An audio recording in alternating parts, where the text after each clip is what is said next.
Hello students, welcome in my biology class. Now we are going to start a new topic, that is packaging of DNA. In a previous lecture we have understand what is the nucleic acid, DNA, RNA, the DNA molecule, that is the structure of nucleotide, the assemblies of the different components of nucleotide, that is pentose sugar, nitrogenous bases and phosphoric acid. Different types of the nitrogenous bases, their structures, how the bond formation takes place, the DNA double helical model, Watson-Crick model, which is who had given in the 1953. So a different part of the nucleic acid we have discussed. Now today's topic is packaging of DNA. So why this packaging of DNA part is very important? Because the length of the DNA is very long. In case of the human being, if we just calculate the length of the DNA, so it how it calculated? The number of base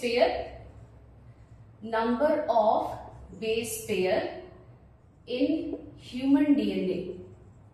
अगर हम human DNA के base pairs यानी उसके genome के base pairs की बात करेंगे तो यहाँ पर आता है 6.6 बिलियन। 6.6 बिलियन का मतलब होता है 6.6 into the 10 to the power 9 base pair.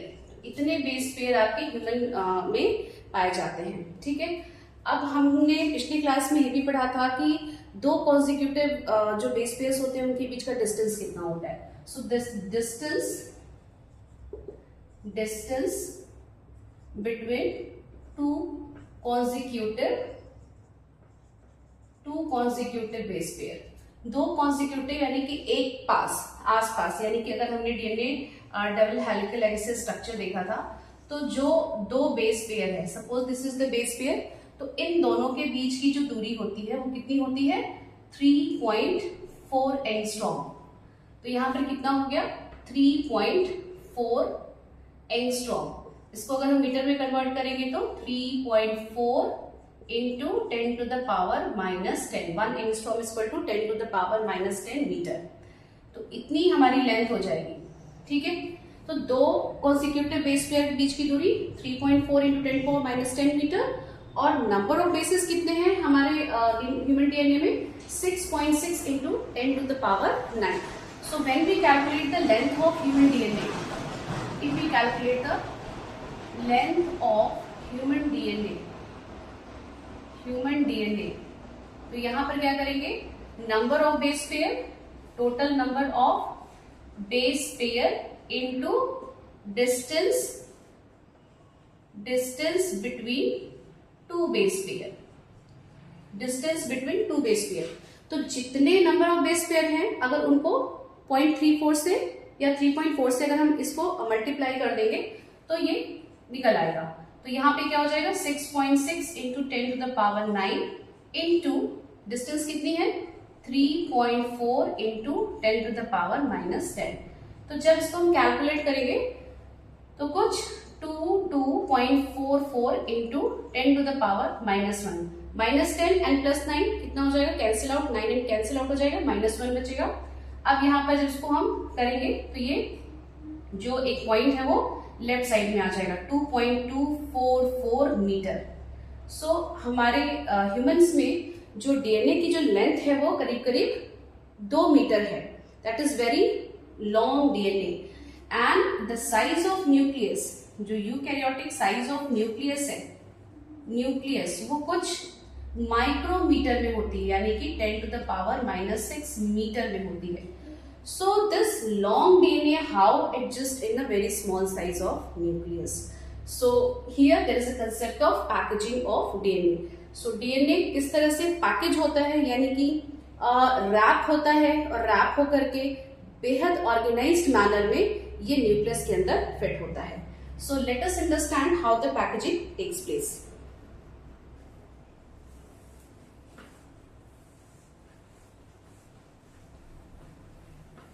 So when we start packaging of DNA, heading is packaging of DNA. Packaging of DNA. So जो DNA होता है ना, ये जो DNA होता है वो हिस्टोन प्रोटीन हिस्टोन प्रोटीन के साथ क्या करता है, हिस्टोन प्रोटीन के साथ ये ऑर्गेनाइज करता है। ठीक है, तो हिस्टोन प्रोटीन के साथ ऑर्गेनाइज करके क्या बनाता है, न्यूक्लियोसोम का फॉर्मेशन करता है, न्यूक्लियोसोम। ठीक है, अब ये जो न्यूक्लियोसोम होता है फिर आगे further beads on a string, यानी कि beads on a string structure बनाएगा, beads on string, beads on a string यानी कुछ इस तरह से छोटे छोटे न्यूक्लियोसोम होंगे और यहाँ पर डीएनए जो होगा वो उसके चारों तरफ इस तरह से रैप हो जाएगा। तो हिस्टोन प्रोटीन के चारों तरफ डीएनए की जो रैपिंग होती है उसको हम कहते हैं बीड्स ऑन अ स्ट्रिंग। इसके बाद ये फर्दर और इसकी कॉइलिंग होगी, और इसकी कॉइलिंग होगी तो ये 30 नैनोमीटर फाइबर में कन्वर्ट हो जाएगा। फर्दर इसकी सुपर कॉइलिंग होगी और ये स्कैफोल्ड लूप डोमेन बनाएगा, स्कैफोल्ड लूप डोमेन। ठीक है, ये करीब करीब 300 नैनोमीटर का स्ट्रक्चर होता है। फर्दर कॉइलिंग होती है और फिर इसकी और ज्यादा कॉइलिंग होती है, यानी कि कॉइल एंड सुपर कॉइल होता जाता है। फिर ये क्रोमैटिन में कन्वर्ट हो जाता है, क्रोमैटिन में कन्वर्ट हो जाता है और फिर क्रोमैटिन जब कंडेंस होती है तो ये क्रोमोसोम में चेंज हो जाता है। सो यहां डीएनए से हिस्टोन स्कैफोल्ड लूप डोमेन बनने के लिए यहां पर इसकी नॉन हिस्टोन प्रोटीन के साथ पैकेजिंग होती है, नॉन हिस्टोन प्रोटीन। तो ये नॉन हिस्टोन प्रोटीन के साथ पैकेजिंग करके क्या बनाएगा, डीएनए स्कैफोल्ड लूप डोमेन बनाएगा। फिर इसके बाद इसकी फर्दर कॉइलिंग होगी तो ये क्रोमैटिन बनाएगा और क्रोमैटिन फिर कंडेंस होकर क्रोमोसोम्स का फॉर्मेशन करते हैं, जो कि न्यूक्लियस में हमको कुछ इस तरह से दिखाई देता है। तो देखिए इस तरह से सपोज ये सेल है, सेल के अंदर ये न्यूक्लियस है, तो न्यूक्लियस के अंदर ये अनकॉइल्ड थ्रेड लाइक स्ट्रक्चर्स आपको जो नजर आते हैं, दिस इज द न्यूक्लियस। और इस न्यूक्लियस के अंदर ये जो अनकॉइल्ड थ्रेड लाइक स्ट्रक्चर दिख रहा है वो आपका हो जाएगा क्रोमैटिन। और जब सेल डिवीजन होता है तो यही क्रोमैटिन जो होते हैं वो कंडेंस हो जाते हैं और कंडेंस होकर के फिर ये क्या बनाते हैं, क्रोमोसोम। तो फिर आपको इसी स्ट्रक्चर में क्या नजर आने लगता है, इस तरह से क्रोमोसोम का फॉर्मेशन दिखने लगता है। तो कुछ इस तरह के स्ट्रक्चर का फॉर्मेशन दिखता है जिसको हम कहते हैं क्रोमोसोम।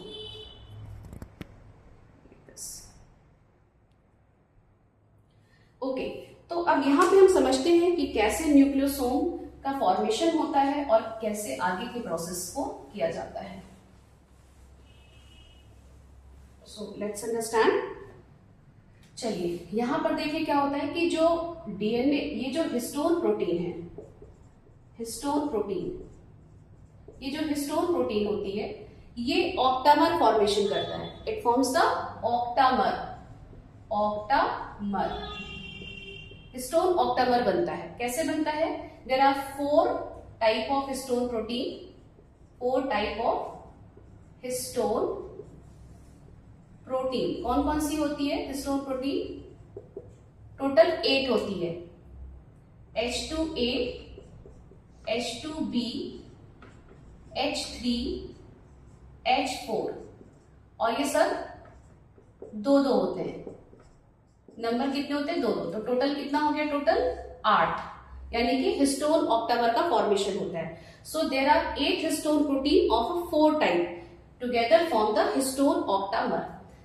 अगर हिस्टोन ऑक्टामर का स्ट्रक्चर देखेंगे, so this is the 4 balls, 4 proteins, 4 proteins. This is H2A, H2B, H2B, H3, H4 और जस्ट इमेजिन करेंगे कि इसके पीछे भी एक एक बॉल लगी हुई है, like this. So there are 8 histone proteins, that is histone octamer, histone octamer. ठीक है, this histone proteins are positively charged protein. तो ये कैसे प्रोटीन्स हैं, these are the positively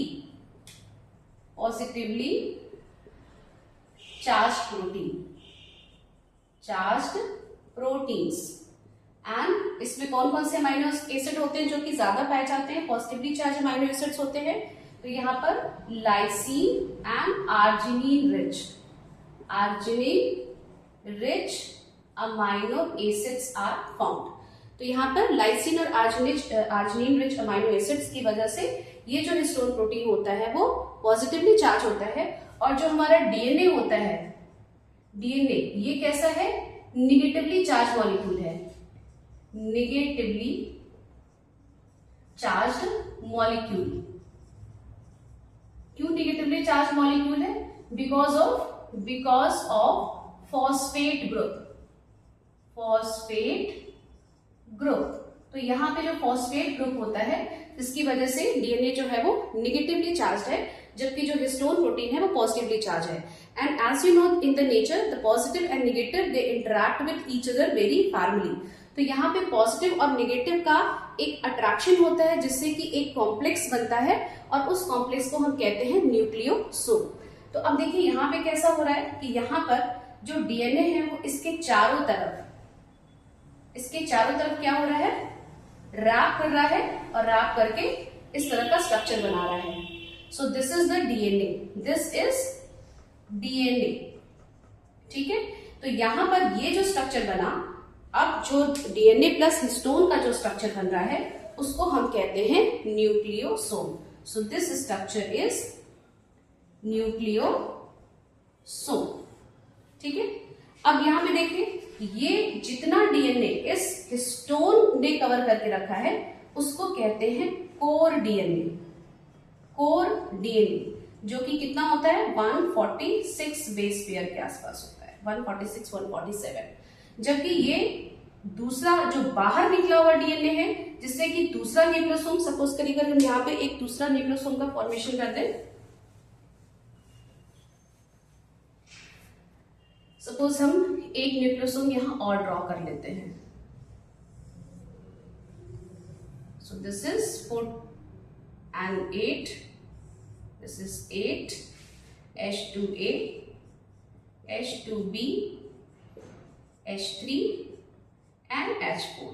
तो यहां पर देखिए, यहां पर ये जो है डीएनए जो है ये फिर से क्या हो जाएगा, इसके चारों तरफ आकर के इस तरह से रैप हो जाएगा like this.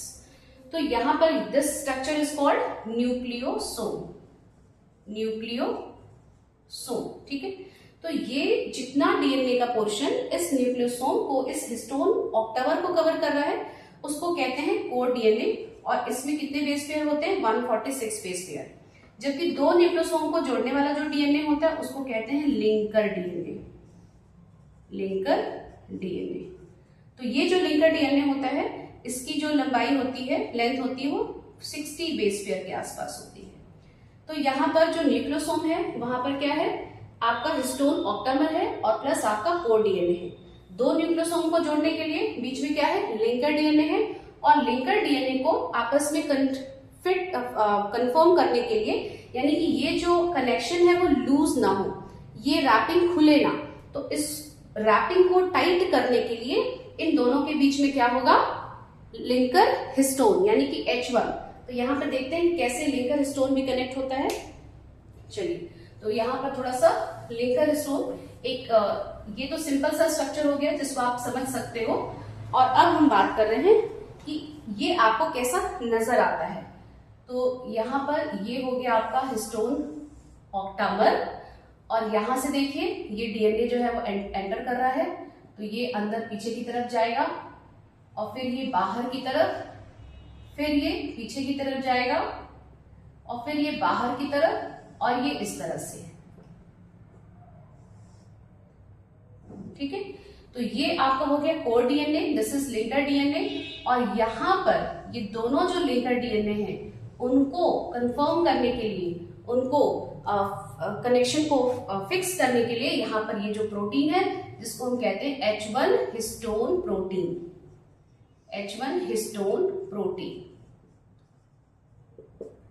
So this H1 histone protein is used for the fixing of nucleosome structure, that is histone octamer and the core DNA. Okay. ये जो हिस्टोन प्रोटीन होती है वो इनहेरिटेबल होती है, नॉन इनहेरिटेबल होती है, नॉन इनहेरिटेबल, यानी कि ये अगली जनरेशन में ये ट्रांसफर नहीं होगी, ठीक है। तो ये नॉन इनहेरिटेबल प्रोटीन होती है। बर्ड्स वगैरह के केस में या फिर फिशेस के केस में यहाँ पे H1 की जगह पर in case of bird, in case of fishes, birds etcetera, यहां पर जो न्यूक्लियस होता है, न्यूक्लियस में जो डीएनए होती है, DNA of nucleus, DNA of nucleus having H5 histone protein पाई जाती है, having H5 हिस्टोन प्रोटीन। तो H5 भी पाई जाती है, लेकिन वो एक्सेप्शनल केस है, यानी कि आपके बर्ड्स के केस में या आपके, अगर हम बात करेंगे तो फिशेस के केस की बात कर सकते हैं, और वो भी बेसिकली हम किसकी न्यूक्लियस, जो आपके ब्लड की न्यूक्लियस होती है, DNA of blood, sorry nucleus की जगह क्या लिखेंगे, डीएनए ऑफ ब्लड, ठीक है। तो ब्लड उनकी जो उनका जो ब्लड होता है, आरबीसी होता है, वो न्यूक्लिएटेड होता है, न्यूक्लिएटेड आरबीसी होती है, ठीक है। तो यहाँ पे हम न्यूक्लिएटेड आरबीसी लिख सकते हैं सीधा सीधा, DNA of nucleated RBC having H5 histone protein. So this is the way how the packaging takes place. Okay, तो यहाँ पर जो क्रोमोसोम का स्ट्रक्चर निकल के आएगा, क्योंकि क्रोमैटिन हो गया, हाँ फर्दर ये आपका न्यूक्लियोसोम हो गया, न्यूक्लियोसोम फर्दर कॉइल होगा तो 30 नैनोमीटर फाइबर, इसके पहले मैंने बताया था 30 नैनोमीटर फाइबर, फिर आगे और ज्यादा सुपर कॉइल होगा with non histone protein, scaffold loop domain का फॉर्मेशन करेगा, it further coil around itself and it forms the chromatin network, okay, and the chromatin network further condenses to form the chromosome. So this is the way how the packaging takes place. Now let us see the structure of chromosome. So it's our topic, that is structure of chromosome.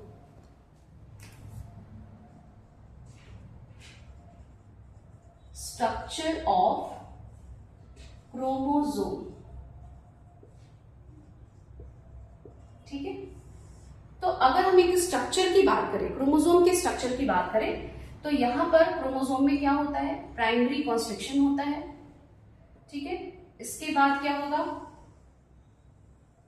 This is the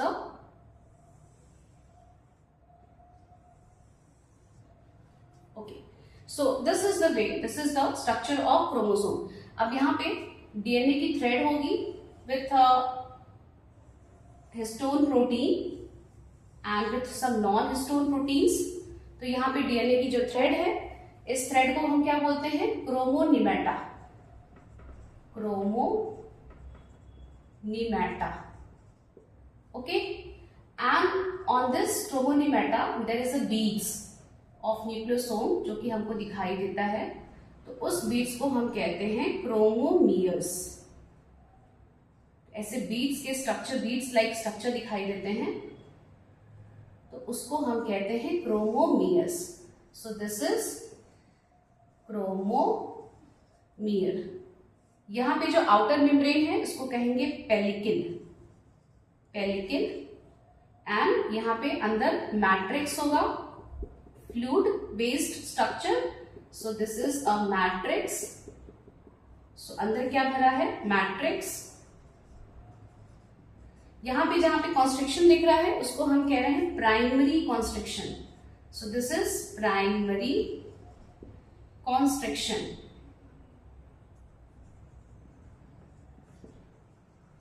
primary constriction, इसी को हम कहते हैं centromere, centromere. सो centromere जो होता है वो, इसको प्राइमरी कॉन्स्ट्रिक्शन कहते हैं। And on this centromere there is a protein complex. यहां पर प्रोटीन कॉम्प्लेक्स का फॉर्मेशन होता है ड्यूरिंग द सेल डिवीजन। तो उस प्रोटीन कॉम्प्लेक्स को हम कहते हैं kinetochore. So this is the kinetochore. So kinetochore क्या है? It is a protein complex. It is formed during cell division.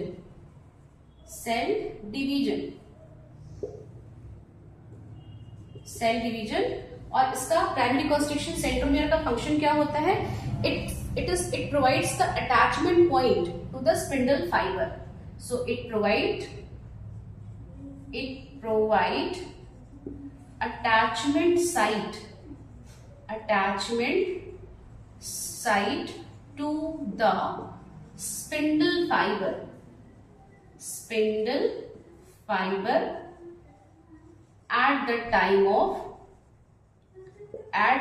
of cell division.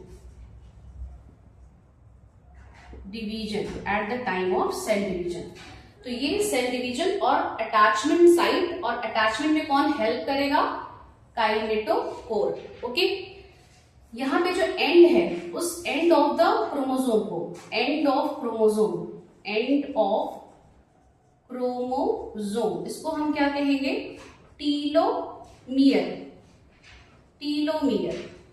इसी तरह से यहां पे भी क्या हो गया? टीलोमियर. तो यहाँ पे जो टीलोमियर होता है, ये यहाँ पे कुछ स्पेसिफिक रिपीटेटिव सीक्वेंसेस होते हैं. So here there is a repetitive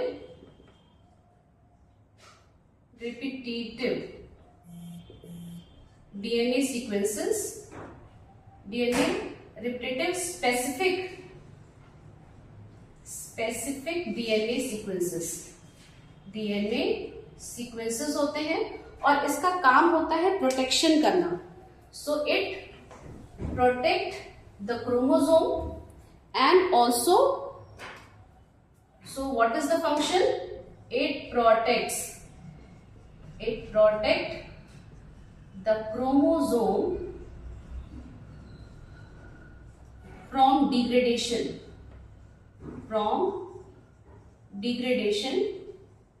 and also protected from the attachment to the other. So also prevent the attachment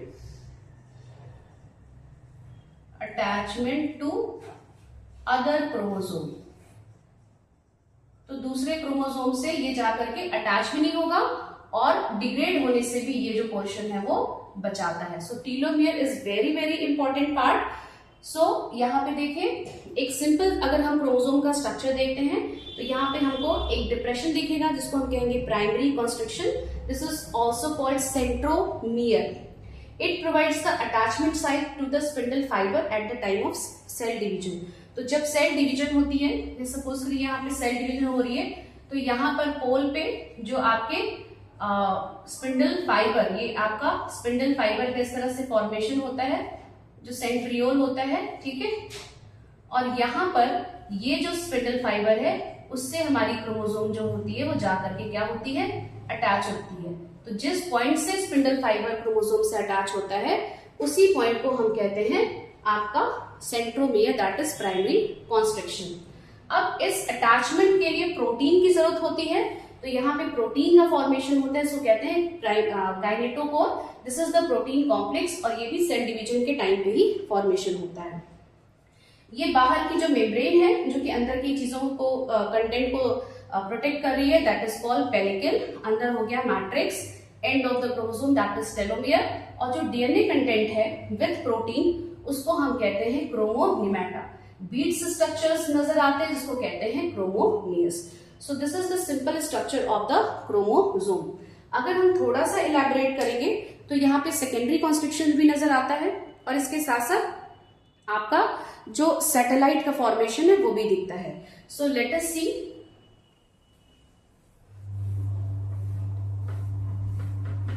तो यहाँ पे अगर हम थोड़ा सा और स्ट्रक्चर को देख लेते हैं तो यहाँ पे देखिए, पहले तो प्राइमरी कॉन्स्ट्रिक्शन होगा, प्राइमरी कॉन्स्ट्रिक्शन, उसके बाद this is the primary constriction. फिर प्राइमरी कॉन्स्ट्रिक्शन के बाद क्या हो रहा है? फिर से एक कॉन्स्ट्रिक्शन मिल रहा है, इसको कह रहे हैं सेकेंडरी कॉन्स्ट्रिक्शन। फिर ये end of the DNA, end of the chromosome, और यहाँ पे एक सर्कुलर स्ट्रक्चर नजर आ रहा है जिसको हम कह रहे हैं that is satellite. So this part is satellite, this part is satellite, this is secondary constriction. Secondary constriction, this is primary constriction.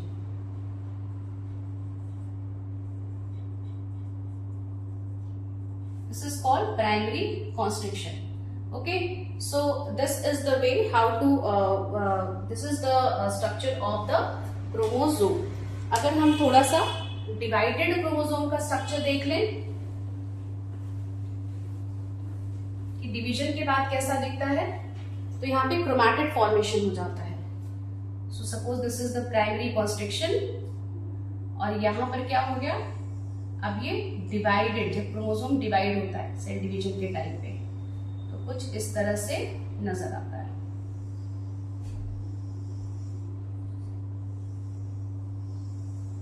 Like this. तो अब ये जो आपका दो डिवाइडेड पार्ट दिख रहा है उसको हम कहते हैं दिस इज कॉल्ड क्रोमैटिड। तो ये हो गया क्रोमैटिड, और इन दोनों क्रोमैटिड्स को हम मिला के क्या बोलते हैं, sister chromatid. So these two are sister chromatid. ठीक है, तो ये आपका इसके अंदर डीएनए हो गया, दिस इज द डीएनए।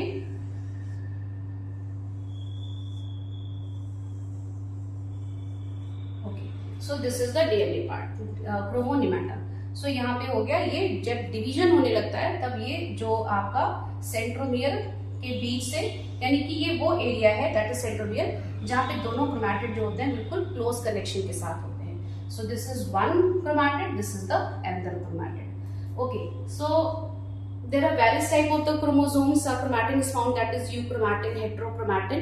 तो यहाँ पर यूक्रोमैटिन का मतलब देख लेते हैं, यूक्रोमैटिन, यूक्रोमैटिन का भी टर्म आता है, और दूसरा हेटेरोक्रोमैटिन। तो यूक्रोमैटिन का मतलब होता है कि जब क्रोमोसोम जो होते हैं वो एक्टिव फॉर्म में होते हैं, यानी कि उनका जो अरेंजमेंट होता है वो लाइट होता है, light arrangement, lightly arranged, lightly arranged. यानी कि आप अगर हम देखना चाहें कि लाइटली अरेंज्ड कैसे होगा, तो ऐसे देख सकते हैं कि यहां पर आपका beads on a string structure की तरह हम इसको ऐसे अरेंज कर सकते हैं। तो ये जो डीएनए है वो ऐसे इसके ऊपर रैप होकर के इस तरह से, ये इस तरह का स्ट्रक्चर। लेकिन जब ये काफी कंडेंस्ड हो जाता है, सपोज करिए कि यहाँ पर जो न्यूक्लियोसोम वाला स्ट्रक्चर है वो एक दूसरे के काफी पास आ गया, तो अब ये जो स्ट्रक्चर होगा वो इस तरह से, यानी यहाँ पे जो स्ट्रक्चर अब होगा वो अब क्या होगा, ये जो काफी कंडेंस्ड एरिया दिख रहा है, काफी कंडेंस्ड पैकिंग दिख रही है, तो यहाँ पे लाइटली अरेंज्ड होते हैं ये, और ये कॉम्पैक्टली अरेंज्ड होते हैं, कॉम्पैक्टली अरेंज्ड। यहाँ पे एक्टिव क्रोमोसोम होगा, एक्टिव क्रोमैटिन होगा जो कि जीन एक्सप्रेशन वगैरह में पार्टिसिपेट करेगा, और ये इनएक्टिव होगा, इनएक्टिव, ठीक है, इनएक्टिव क्रोमैटिन। ओके, तो यहाँ पे दो टर्म यूक्रोमैटिन हो गया और हेटेरोक्रोमैटिन। तो इतना हिस्सा जो है वो यूक्रोमैटिन है और इतना हिस्सा जो है वो हेटेरोक्रोमैटिन है, हेटेरोक्रोमैटिन। तो हेटेरोक्रोमैटिन का मतलब होता है कि अगर क्रोमोसोम या क्रोमैटिन का जो अरेंजमेंट है वो बहुत कंडेंस्ड फॉर्म में हो गया है, तो यहाँ पर जो ट्रांसक्रिप्शन होना होगा, जो ट्रांसलेशन होना होगा, तो वहां पर जो आरएनए पॉलीमरेज है वो बहुत ही मुश्किल से एक्सेस कर पाएगा। लेकिन यहाँ पर चूंकि वो लाइट अरेंजमेंट है तो बहुत आसानी से जो मोस्टली जो एक्टिव जो जीन्स हमारी बॉडी में पाए जाते हैं वो इसी यूक्रोमैटिन एरिया में ही पाए जाते हैं। यहाँ पे ट्रांसक्रिप्शन ट्रांसलेशन होना मुश्किल है। क्वाइटली यहाँ पे भी दो कंडीशन आ जाती है, एक कॉन्स्टिट्यूटिव होता है, फैकल्टेटिव होता है। कॉन्स्टिट्यूटिव का मतलब कि बिल्कुल नहीं खुलेगा, फैकल्टेटिव का मतलब होता है कि चांस होता है कि ये भी यूक्रोमैटिन में कन्वर्ट हो जाए। इस रीजन में भी दो चीजें हो जाती हैं, दो बातें हो जाती हैं, या तो वो कॉन्स्टिट्यूटिव होगा, कॉन्स्टिट्यूटिव, या फिर ये फैकल्टेटिव होगा, फैकल्टेटिव होगा। तो अगर फैकल्टेटिव है तो वहां पे चांस है कि ये फैकल्टेटिव हेटेरोक्रोमैटिन यूक्रोमैटिन में चेंज हो सकता है। लेकिन अगर कॉन्स्टिट्यूटिव पार्ट है यूक्रोमैटिन का तो it means it never change into the euchromatin portion. तो this is the complete part of your chromosome, structure of chromosome. So we had started from the nucleic acid. Nucleic acid के बाद हम लोगों ने nucleotide समझा, DNA समझा, DNA का structure समझा, मॉलिक्यूलर स्ट्रक्चर समझ लिया। इसके बाद हम लोगों ने उसकी पैकेजिंग समझ ली, पैकेजिंग के बाद न्यूक्लियोसोम और फर्दर ये सब चीजें कैसे होती हैं, और फाइनली ये क्रोमोसोम में कन्वर्ट हो जाता है। तो ये क्रोमोसोम का स्ट्रक्चर है, ये दोनों क्रोमैटिड है, और ये कहाँ मौजूद होते हैं, ये आपके न्यूक्लियस में होते हैं। तो डीएनए कहाँ होता है, आरएनए कहाँ होता है, नाइट्रोजनस बेसिस कौन कौन से होते हैं, और ये bond formation, and glycosidic bond and phosphodiester bond का फॉर्मेशन कैसे होता है, ये सारी चीजें आप लोगों ने समझ ली हैं। In the next class we will discuss about the cell cycle. So thank you so much.